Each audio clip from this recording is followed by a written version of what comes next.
Am I the a-hole for getting a mother of two arrested because she assaulted me at work? I, 19 male, work in a fairly popular chain retail store. Everything started about 3 days ago when I was working the closing shift. One thing to note about our store is that if an item is not in stock, the customer can ask us to order the item to any branch of their choosing to be delivered the next day. The woman in question walked through the doors about 2 minutes before we were closing and went straight to the register where I was working. She looked rushed and started explaining that she was there to collect an order she had placed. I politely explained that the area for collecting deliveries had closed several hours earlier and that she would have to return tomorrow to get her delivery. She began pleading and explained that she had been too busy taking care of her children, who were with her, to come earlier. I told her that the delivery area had its own separate staff and that anyone with access to that room had already left for the day.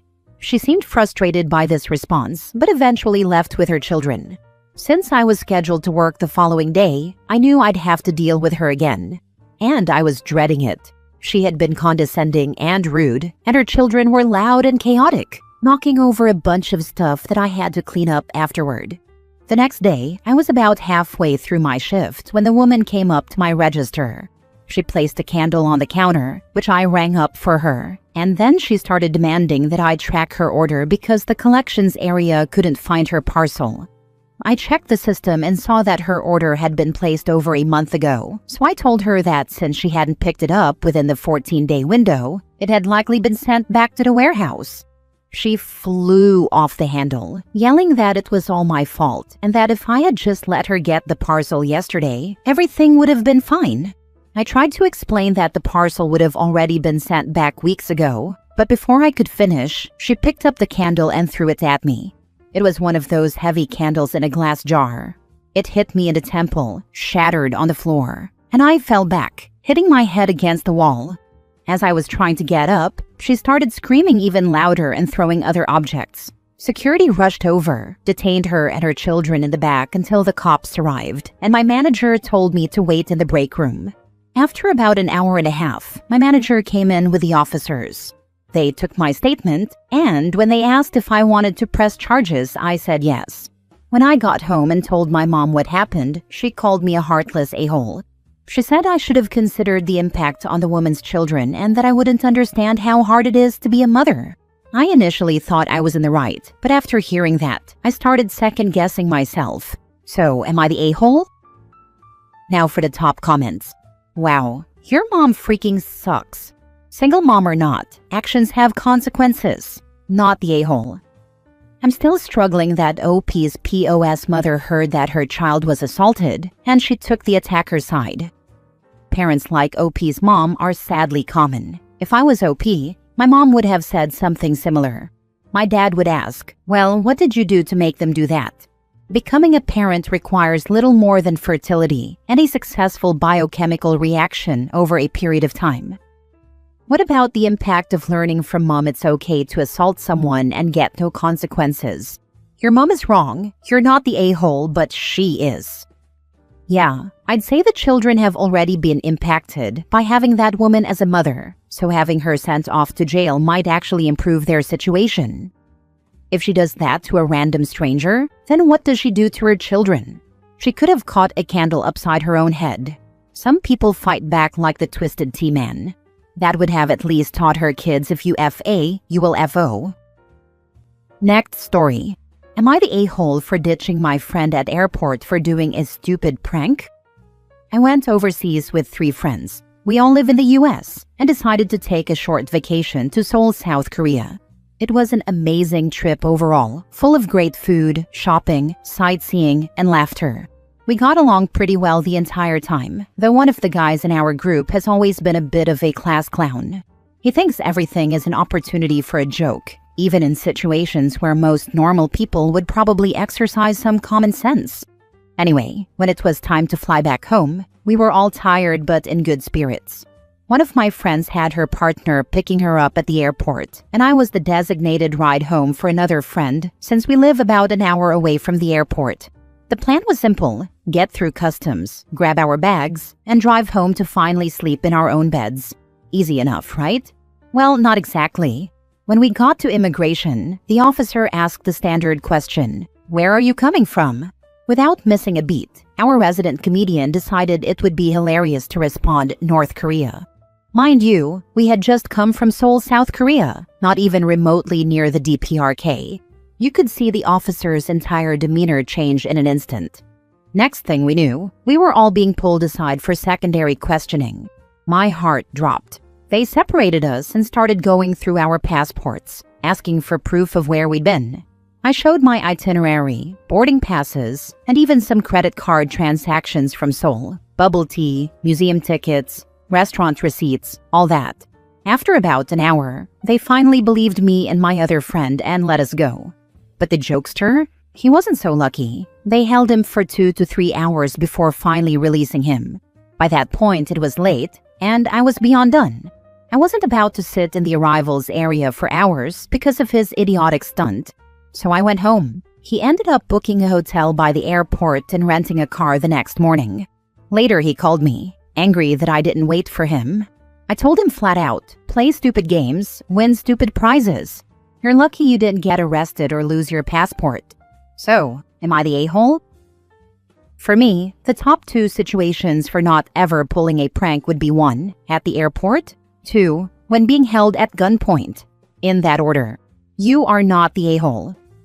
My sister once joked that the camping gear in her backpack was a bomb and was detained for hours and strip searched. She's not generally stupid, but does have an unrealistic opinion of her comedy chops. What an utterly imbecilic thing to do. You did exactly the right thing. He already got you pulled into secondary and wasted your time with his immature stupidity. Then he expects you to hang around for another 3 hours? He's lucky his moronic butt wasn't sat in a jail cell all night. My uncle learned this lesson when crossing into Canada with a camping trailer. He made a joke about being from a state where weed is legal. They then spent the day waiting while customs completely emptied out the trailer, took apart every sleeping bag, camping stove, etc. He is a quirky retired guy with a very introverted wife, and by the time they got to my parents' house, my aunt had either done a lot of yelling or said nothing at all. Couldn't tell which, and I don't know which is scarier. Your friend fafoed. Good on you for not wasting your day waiting. Next story. Am I the a-hole for telling my boyfriend if he can't be quiet during the day that he can't use my car for work? So first of all, I'm 100% aware of how controlling the title sounds, but it's not like that, so please read. We are both 26, and we've been together for 6 years. We're not married. About 6 months ago, we decided to move across the country. We know no one here and have no help. His car had various transmission issues that were too expensive to fix, so we sold it and now share one car between the 2 of us. It's a car that I purchased recently, and I pay the note and insurance 100% by myself. He uses it more than I do, considering he needs it for work. He's a laborer, and I have a full-time work-from-home position. We talked about this before we moved, and decided that, since my field has a lot of work-from-home opportunities, I would do that until we have 2 vehicles again.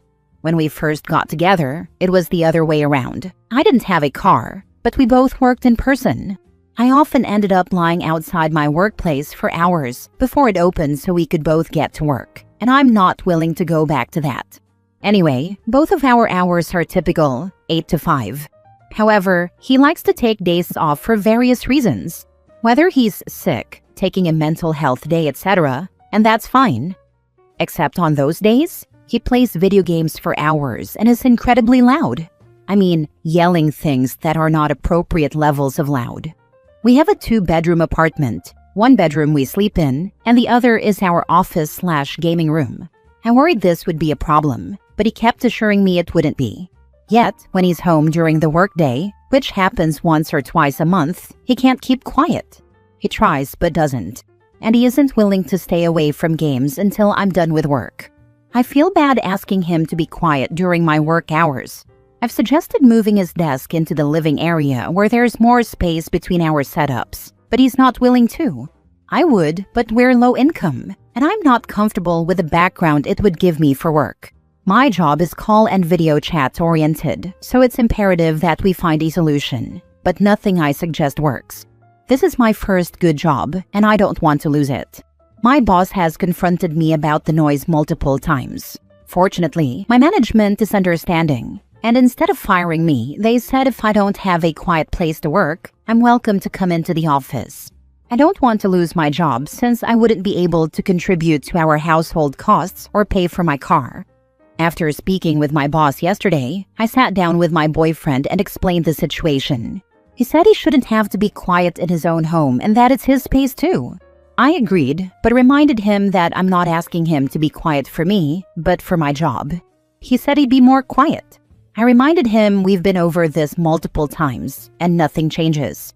So I told him if he can't stay away from games Monday to Friday 8 to 5, then I'll return to work in person and he'll have to depend on Ubers and co-workers to get to work. He said that isn't fair or reliable. I think it is. I don't know what other suggestions I can possibly make or what else I can do. We're a team, and in this economy, neither of us can afford to live alone. We have a great relationship otherwise, but I feel like we've hit a wall with this one. Am I the a-hole? Am I being unreasonable? Not the a-hole. You keep using the word we, but he isn't acting like part of a partnership. You need to look after yourself to keep your job. Also, if he's taking off work often enough that this is a problem for you, he's probably going to be on a list to cut if or when his employer has a slowdown. Keep this in mind with how you conduct yourself going forward.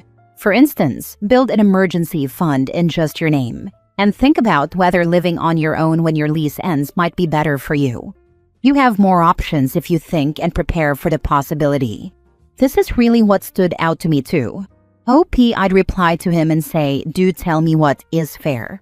At this point, I've been straight up told I need a quiet space to work or to come into the office or I'll be fired. I have suggested moving your gaming desk. You said you don't want to. I've asked you to just not play from 8 to 5, and you say that's an unfair ask. I've said fine, I'll go work in the office, but then I need the car, and that's not fair. So now it's your turn. What do you think is fair? Not including, I'll just try to be quieter, because that hasn't worked. And then pay attention to his suggestions, which I'm willing to bet are, you go to the office and pay for Ubers. Because everything you've shared shows him to be wildly selfish and thoughtless, so if that's where he goes with his suggestions, you need to take that seriously. Not the a-hole. He's being an idiot. You've repeatedly explained that your work-from-home status depends on having an appropriate home setup, which does not allow for him to be screaming profanity in the background. He's refusing to accommodate you for that, so if that means you end up needing to work in the office, that's on him. Anyone want to bet that this is just one example of many where he doesn't respect OP at all? I wonder how they split the housework, and whether she's picking up stuff he leaves around the house because she's home all day anyway. Last story. Am I the a-hole for not wanting a relationship with my siblings if it means apologizing for living with my dad?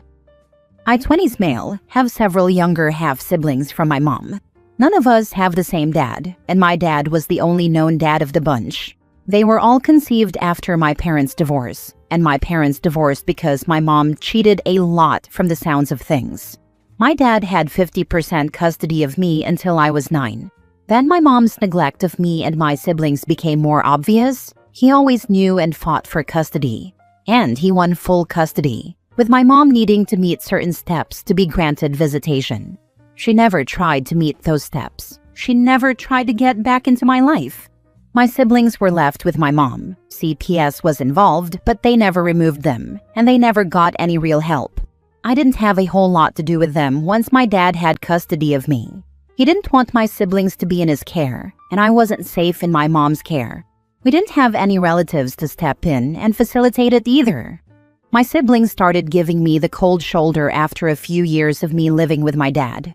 I accepted it, and contact completely ended for over a decade. Then a few months ago, my siblings contacted me through a social media and said they loved and missed me and wanted a relationship. We talked, and at first it was nice. But then they let me know that they felt I was wrong to live with my dad without them.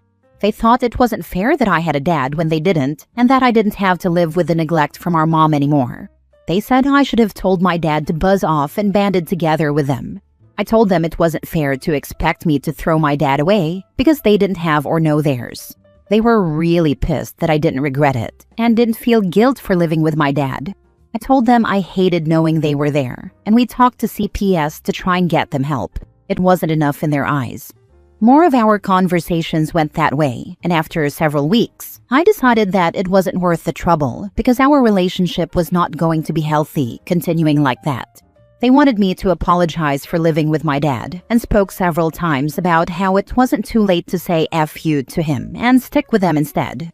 So they were still expecting me to go no contact with my dad, so none of us would have one.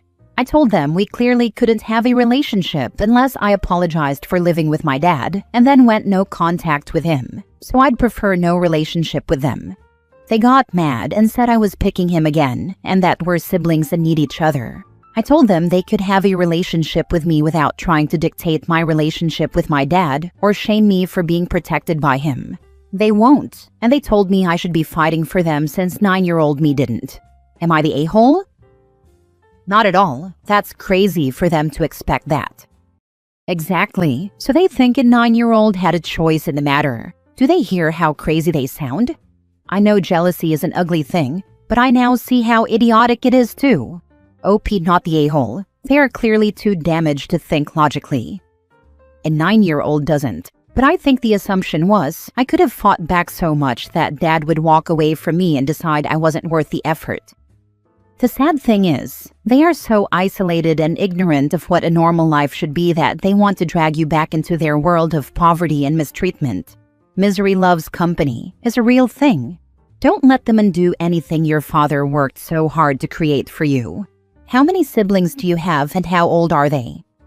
I have 5 siblings. 3 are in their 20s too. The youngest 2 wouldn't be teens yet. Not the a-hole. They are jealous that you had a better upbringing than them because you had a father who fought for you. While their upbringing was tragic, you shouldn't damage your relationship with your father for your mother's mistakes. Your father has no responsibilities to your half-siblings, which is why they are so resentful of him. And how many of them, if the tables were turned, would give up their father to help you? If having a relationship with them is conditional, it is better not to have one with them. I don't think any of them would have done what they expected me to do. All of us wanted to be out of there. Maybe they would have tried to make their dads take the others in, but maybe not. The reason I didn't throw tantrums and tell my dad to do it is I knew they weren't his kids, and I'd bet if any of their dads had shown up, they'd rather leave than risk him walking away because of an ask like that. It's a big ask to take on so many kids who aren't yours.